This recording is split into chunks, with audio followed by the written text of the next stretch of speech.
New York Giants 10. New England Patriots 7. Go. Tommy DeVito. Yes. 2-0 as NFL starter here. Tommy DeVito, I think, is my favorite thing of the NFL season this year. I love it. I love Tommy DeVito. I love the memes. I love his family. I love the fact that you can put up a replacements clip at the end when the Patriots kicker conveniently misses, to stop Tommy DeVito winning a game. Just, it's beautiful. Everything about it. And he's playing quite well. I mean, let's not lose sight of that. Tommy DeVito, undrafted rookie, is actually looking okay behind a terrible offensive line, in one of the worst offensive situations in the NFL. Weather game, too. Whatever. It was rainy, cold. I'm protecting Tommy. It's Protect a weather him. game. Is it Chad Ryland? 35-yard field goal, wide left to go to overtime. Patriots, Mac Jones got benched at halftime. Mm-hmm. 2 more horrendous, awful interceptions. 4 turnover-worthy plays total, I believe. Should have had another pick in there off the top of my head. Had a fumble. Bailey Zappi comes in. Zappi led the only touchdown drive for New England with an average depth of target under 0. So it's like, Bailey Zappi with the spark. Yeah, he threw a couple screens and they ran the ball well. They scored a touchdown. That was it, because Zappi had an interception of Mac Jones quality later on. But Zappi did get the Patriots into field goal range for a 35-yarder to go to overtime. Bill Belichick playing for the field goal, not for the win. I was theorizing, there's nothing Bill Belichick likes more than to be in overtime and to choose the wind. There's nothing he likes more than to win the coin toss and say, I don't want the ball. I want the wind. I'm playing the conditions. Yeah. Right? It's like the Arthur Smith of coin toss selection here. Everybody else takes the ball. I'm a wind guy. The wind. I know the right part of the stadium for kicking field goals. I know the wind conditions. It's in New Jersey. It's always, swirling over there. He was going to take the wind. But we didn't get to see that because they missed a 35-yard field goal to go to overtime. There was a lot of, look, I know Tommy's the future in New York, and I would never suggest otherwise.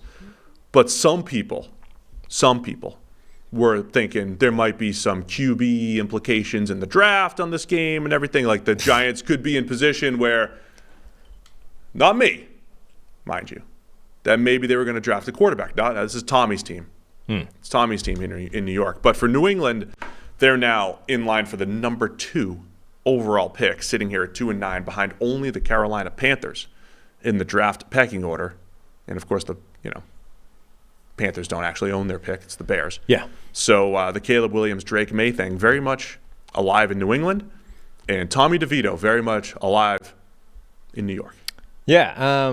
Andrew Thomas back. A huge boost to that offensive line, which has been, historically terrible. I mean, Andrew Thomas is an all-pro caliber left tackle.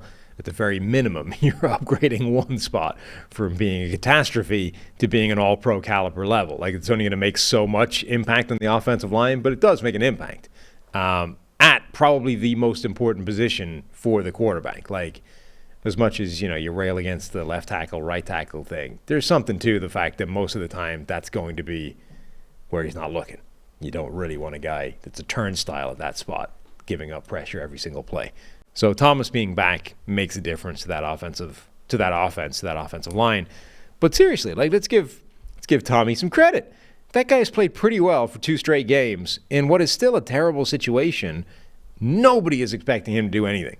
And at the very minimum, he has done as good a job, if not better, than Tyrod Taylor, who himself improved upon Daniel Jones when he came in. Yeah, one other thing I want to highlight, too, is Jalen Hyatt with a big game. Clearly, I mean, there was times where it looked like Tyrod was really trying to get him involved. What happened there? What'd you drop? There's I would say a medium-sized bolt that's now on the floor that was presumably attached to something else. From your chair? Previously to that. I would assume it was the chair. Are you breaking the chairs that handle 300-pounders like myself? I'm not breaking it. There's a piece that's no longer in it that I would assume was supposed to be there and would theoretically have some structural role in the chair. Well, good luck. Thank you. With that chair. Good thing you're not pushing 300 bills. No. Three bills. 3 bills. 3 bills, like me.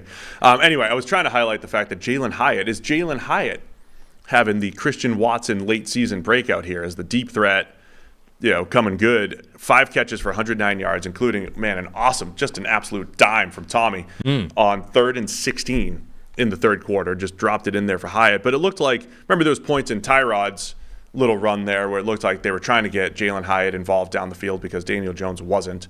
And Tommy is unlocking Jalen Hyatt, who was clearly the best receiver on the field for the Giants yesterday. So just something else to keep an eye on there, and more credit to Tommy DeVito. More credit to Tommy. One other stat I wanted to highlight, New England's passing attack, if you want to call it that, over the last 2 games. So they were in Germany, played the Colts, then they had a bye. Coming out of the bye, there was a lot of drama. Bill Belichick said, no, you will not have a schematic advantage in this game. I will not tell you who the starting quarterback is. Could be Mac Jones, could be Bailey Zappi, could be Will Grier, who got cut on Saturday. It's Mac Jones again. And the results were still terrible.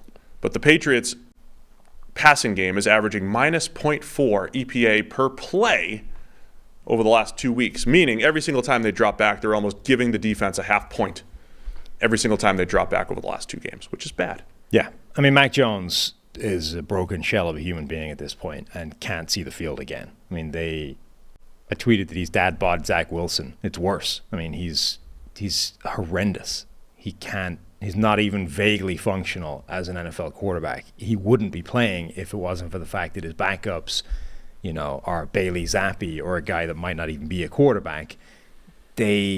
I understand that Bailey Zappi may play for the rest of the season and put a PFF grade of like 35 out there on a regular basis. It's probably still better. Just do it. Because Mac Jones had a 22 yesterday with 4 turnover-worthy plays on 22 dropbacks and got benched at the half. Yeah, he's broken. Yeah. Right now. And, honestly, New England might be better off just – I don't know how bad Will Grier was that he got cut against Mac Jones and Bailey Zappi, but right. New England might be better off grabbing Malik Cunningham, someone off the street, if they want to be competitive. Now, if they want to tank, get a draft pick, continue. Well, it's like, what is your goal? I mean, at this point, if your goal is to win games, none of them give you a shot. You might as well just almost rotate between them. If your goal is to sort of keep the locker room, like the Jets, so your defense doesn't get so pissed off that it just downs tools, then again, the only thing you can do is to give each guy a shot and at least convince the other side of the building that you're giving it a roll. Like, hey, that didn't work. We're going to try the next guy and, keep swinging. You don't have any good options. Like, this is like the Jet situation. There is no good. There is only least bad. Yeah, you should probably just try to lose the rest of the Right, but equally, I mean, if you were literally trying to lose the rest of the way out, you would just keep Mac Jones in there and say, good try, Mac. Go get him. Give it another shot.